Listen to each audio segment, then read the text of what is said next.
Mari,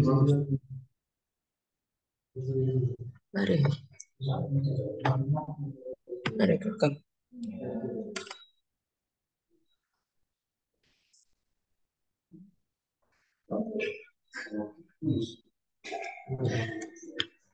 Assalamualaikum warahmatullahi wabarakatuh. Pada kesempatan kali ini saya akan membahas tentang limfa. Apa saja kontennya? Yang pertama ada pengertian limfa dan fungsinya. Yang kedua ada bagaimana limfa bekerja dalam sistem kekebalan tubuh. Yang ketiga, struktur dan bagian-bagian dari sistem limfatik. Yang keempat, faktor yang mempengaruhi aliran limfa. Yang kelima, gejala dan tanda-tanda masalah limfatik. Yang terakhir, cara mencegah dan mengatasi masalah limfatik. Limfa adalah cairan tidak berwarna yang beredar di seluruh sistem limfatik. Peran utama sistem limfatik adalah bertindak sebagai filter terhadap mikroba, limbah organik, racun, dan kotoran lainnya. Ini membawa limfosit ke seluruh tubuh yang melawan infeksi. Pada hewan dan manusia, cairan ekstraseluler yang bisa disebut dengan cairan di luar sel dibagi menjadi cairan interstitial, cairan yang ada di antara jaringan, dan plasma. Ini terdiri dari zat-zat kecil yang larut dalam air yang mengalir di antara sel-sel jaringan. Baik plasma dan cairan interstitial serupa karena pertukaran zat terlarut kecil, air dan ion yang terus-menerus melintasi dinding kapiler jaringan. Fungsi cairan interstitial adalah sebagai berikut. Yang pertama, ini digunakan untuk mengangkut nutrisi ke sel. Yang kedua, ini memungkinkan komunikasi sel antar sel. Yang ketiga, ini menghilangkan limbah metabolisme dari sel. Cairan interstisial dikumpulkan oleh sistem limfatik dan sisanya dikeluarkan. Cairan yang terkuras bergerak kembali ke pembuluh darah dan cairan yang tersisa dikumpulkan melalui kapiler limfatik yang juga dikenal sebagai kapiler limfatik.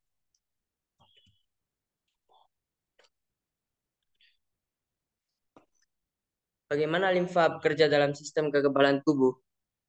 Sistem limfatik membantu melindungi tubuh dari infeksi dan memproduksi sel darah putih yang disebut limfosit yang membantu membersihkan tubuh dari mikroorganisme penyebab penyakit. Organ dan jaringan sistem limfatik adalah tempat utama produksi, diferensiasi, dan proliferasi dua jenis limfosit. Yang pertama ada limfosit T dan limfosit B. Bisa juga disebut sel T dan sel B. Meskipun limfosit didistribusikan ke seluruh tubuh di dalam sistem limfatiklah mereka kemungkinan besar akan menghadapi mikroorganisme asing. Struktur dan bagian-bagian dari sistem limfatik. Sistem limfatik atau dikenal sebagai sistem getah bening adalah bagian tubuh yang berperan penting dalam sistem kekebalan tubuh manusia. Namun sistem ini juga rentan terhadap gangguan dan penyakit. Apa saja organ sistem limfatik beserta fungsinya? Yang pertama ada getah bening.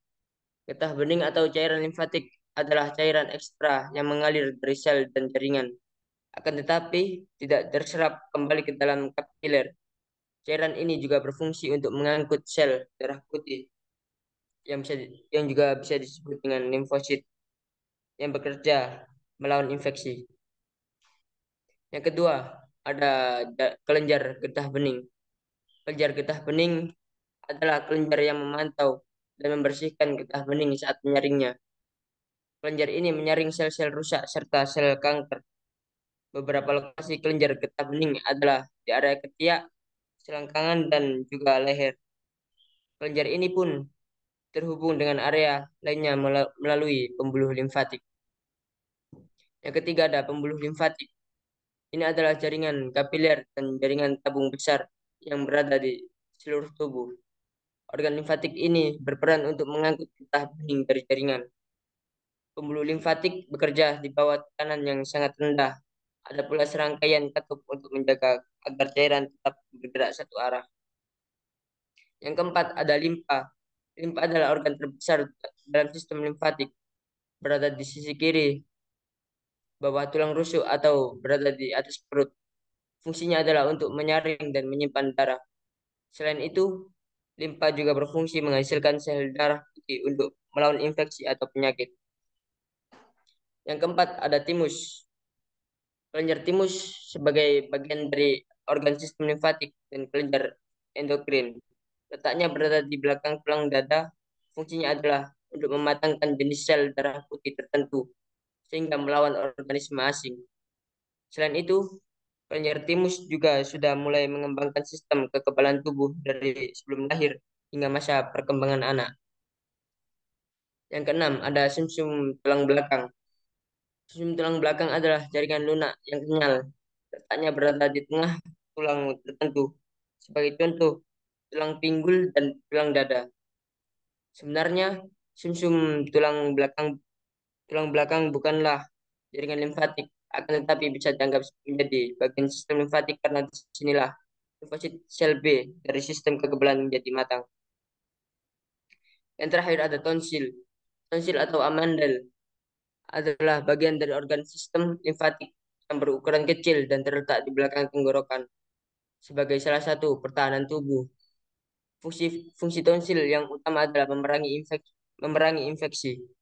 Ini karena tonsil dapat menghasilkan sel darah putih, antibodi, serta mampu menyaring virus dan bakteri yang masuk ke dalam tubuh. Organ ini juga berfungsi mencegah masuknya benda asing yang mungkin terhirup ataupun tertelan sebelum masuk ke dalam paru-paru. Faktor yang mempengaruhi sistem limfatik. Di balik perannya yang sangat besar bagi tubuh, ada kalanya fungsi sistem limfatik terganggu karena kondisi atau penyakit tertentu. Berikut ini adalah beberapa gangguan atau penyakit yang dapat menyerang sistem limfatik. Yang pertama, infeksi.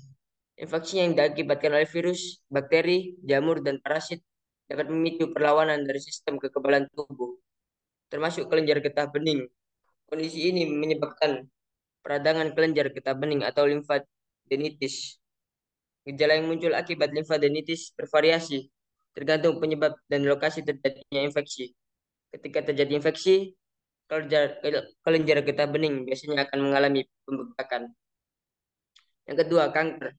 Limfoma merupakan kanker kelenjar getah bening yang terjadi ketika sel limfosit tumbuh dan berkembang secara tidak terkendali.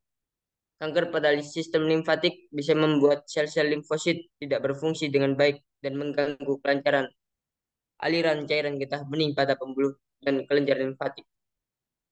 Yang ketiga, penyumbatan. Penyumbatan dalam sistem limfatik dapat menyebabkan terjadinya pembekakan akibat penumpukan cairan getah bening atau limfedema. Kondisi ini dapat menyebabkan oleh terbentuknya jaringan parut pada pembuluh getah bening yang rusak. Misalnya karena cedera, radioterapi, atau operasi pengangkatan kelenjar getah bening.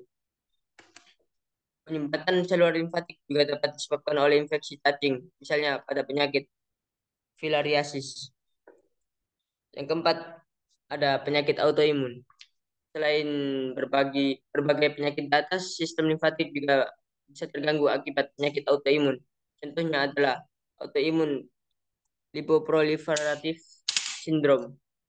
Penyakit ini dapat menyebabkan penurunan jumlah sel darah merah dan trombosit, serta kerusakan sel darah putih, neutrofil. Selain itu, penyakit autoimun lain seperti rheumatoid, artritis, skleroderma, dan lupus juga dapat menyebabkan gangguan pada sistem limfatik. Gejala dan tanda-tanda masalah limfatik. Tanda utama disfungsi limfatik adalah limfedema. Limfedema menyebabkan pembekakan di lengan atau kaki. Jaringan kepala dan leher juga bisa terpengaruh. Pembengkakan dapat membatasi rentang gerak, mengalami rasa berat atau nyeri tumpul di area yang terkena. Limfedema juga dapat menyebabkan perubahan kulit, perubahan warna kulit, lecet, keluarnya cairan dari kulit, dan infeksi. Di kepala dan leher, limfedema dapat mempengaruhi penglihatan dan menyebabkan sakit telinga dan hidung tersumbat. Itu juga dapat menyebabkan masalah dengan pernafasan menelan, pembicaraan, dan meneteskan air liur. Gejala dan tanda masalah limfatik. Orang dengan disfungsi limfatik bawaan dapat menunjukkan gejala pada anak usia dini. Itu juga dapat terjadi dengan awal pubertas atau di masa dewasa, bahkan di atas usia 35 tahun. Gejala limfedema sekunder dapat muncul kapan saja setelah operasi. Sebagian besar gejala akan muncul dalam beberapa bulan hingga beberapa tahun setelah operasi. Namun itu juga bisa tertunda secara signifikan. Cara mencegah dan mengatasi masalah limfatik.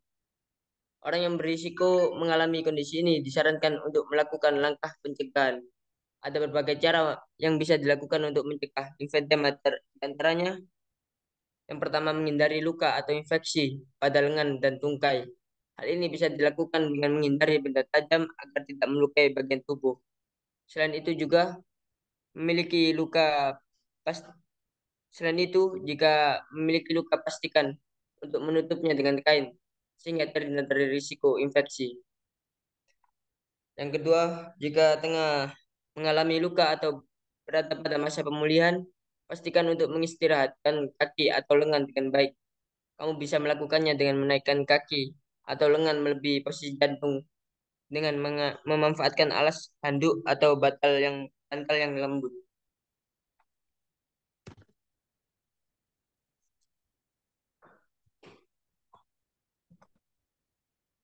Yang ketiga ada menjaga kebersihan bagian yang terluka. Hal ini bertujuan untuk menghindari infeksi dari luar yang bisa memperparah. Selain itu, hindari juga berjalan tanpa menggunakan alas kaki dan selalu oleskan tabir surya ke permukaan kulit saat akan keluar rumah. Yang terakhir, pembengkakan pada tungkai dan lengan juga bisa dicegah dengan menghindari jenis pakaian tertentu. Agar terhindar dari penyakit ini, hindari mengenakan pakaian yang ketat, terutama pada bagian lengan atau tungkai yang terluka. Terima kasih.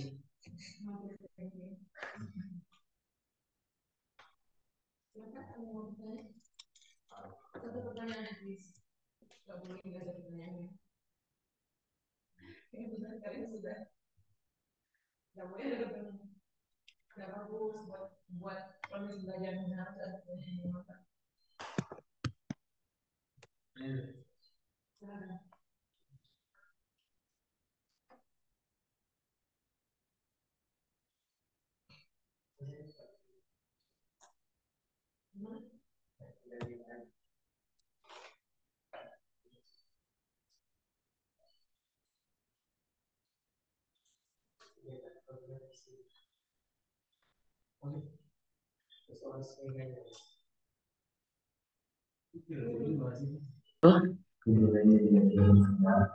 jaringan darah. Pertanyaan dari Thompson ya, apa hubungannya nah, ya, apakah ada? Ya, apakah ada?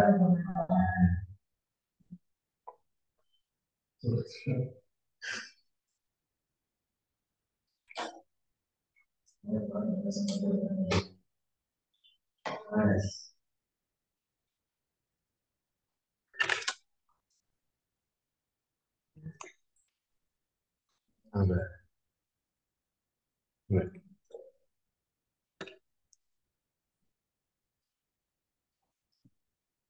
Limfatik merupakan sistem transportasi dalam tubuh manusia. Sistem peredaran darah mengangkut air dan sari makanan yang terlalu di dalamnya. Sedangkan sistem limfatik terutama mengangkut lemak.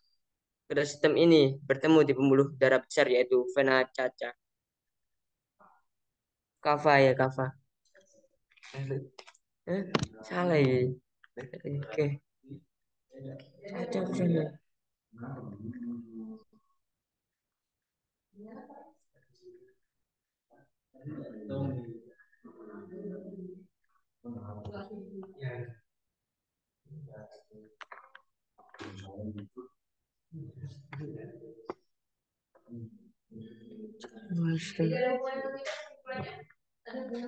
Ada. Bagaimana jawaban dari Ya, bisa.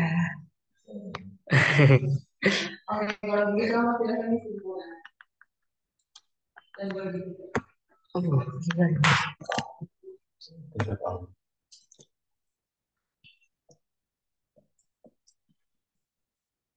Aku sebulan ini.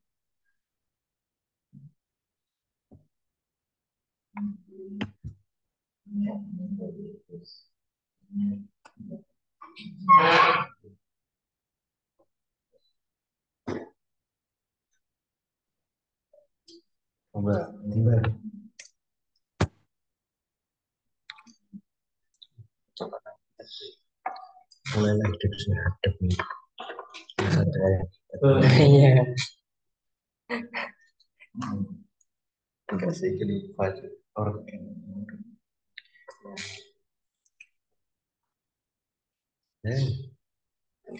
Bingung.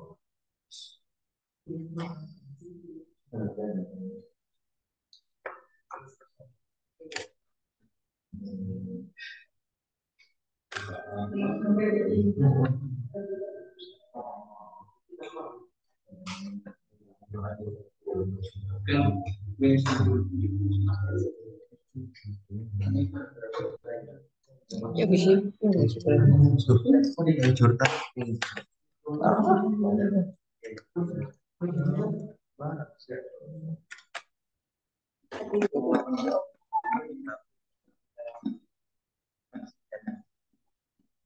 Ah, pintar kayak gini.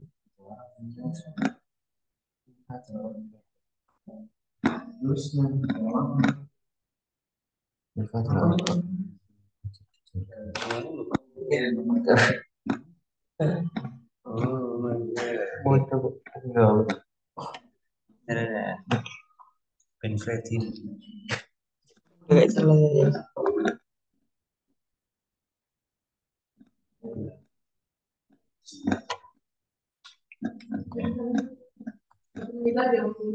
Oh, apa ya kopi?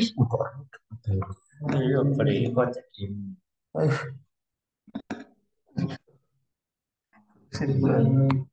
Ya, kalau sebulan minggu ke anak gerakan. dengan ini sempurna bertahan Ya apa ya? ya adalah Saya kenal yuk.